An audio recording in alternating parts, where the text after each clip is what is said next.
Yes, I say hello, hello, hello, hello. You can't do what I do, that's just something.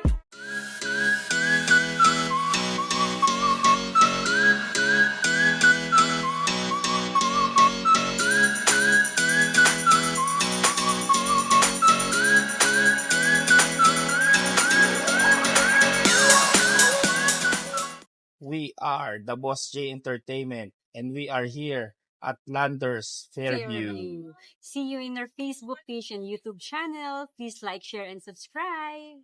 Peace. Oh. Ano yan? Bawal yan, Mami. Fish lang tayo ngayon. O yun. Alam mo na, Holy Week.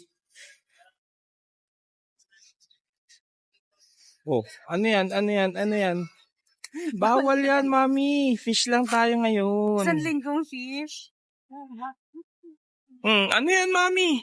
Samjeep sana tayo. Bawal yan, bawal yan. Tsaka na yan, fish lang tayo eh. Sayang naman. Wow. Di, pang pizza. Bawal yan, fish lang tayo eh. Alam mo na, Holy Week. Ano yan, Mami? Chicken. Bawal yan. Bawal Meat pa rin yan eh. Hindi. Fish lang tayo. Di, Hmm. ikaw sagot ngayon sa mga pagkain natin for the whole week. Mga meat, ganon, bili ka na lang ng ano ha. Ay, sorry. Kailangan natin makatipid. Mas Bakit? panalo ngayon kasi makakatipid. Siyempre, Holy Week, kailangan natin sumunod sa mga kasabihan. Kailangan natin sumunod bilang pagrespeto. O, kaya ang ano natin ngayon, mga fish lang tayo. Hindi tayo pwede ng mga karne-karne. Isda lang tayo, di ba? Noted yan ha. Fish tayo ha. Alam mo naman Sige. di ba? Alam mo naman di sa tinitipid kita. Ang problema niyan, masunurin tayo di ba? Okay, noted. Sige, sabi mo yan. Hey, ha? Basta fish lang tayo. Sige. Okay. Fish yan? daw. Ano yan? Dito. Ano yan? Sabi mo fish. Pwede di ba fish? Oh, eto na. Presyo ng isda mo, 1-1. Sabi ko sa'yo Sabi Papasubo mo fish. tayo niyan Mas mabuti pang magmanok na lang tayo at baboy. Ang mahal ng kilo niyan. Oh, ano na naman yan? Buy one, take one, die.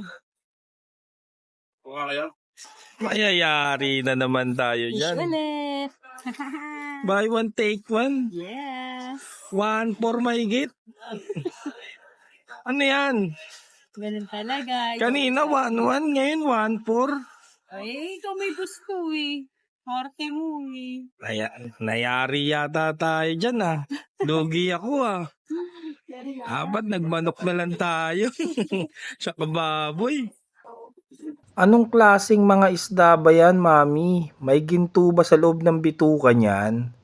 Napasubo sa budget? Mas mahal pa pala ang kilo ng isda ngayon kaysa sa mga karne ng manok at baboy.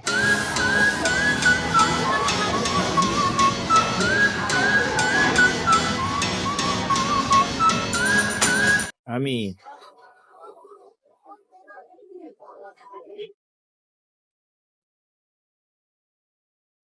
Mami.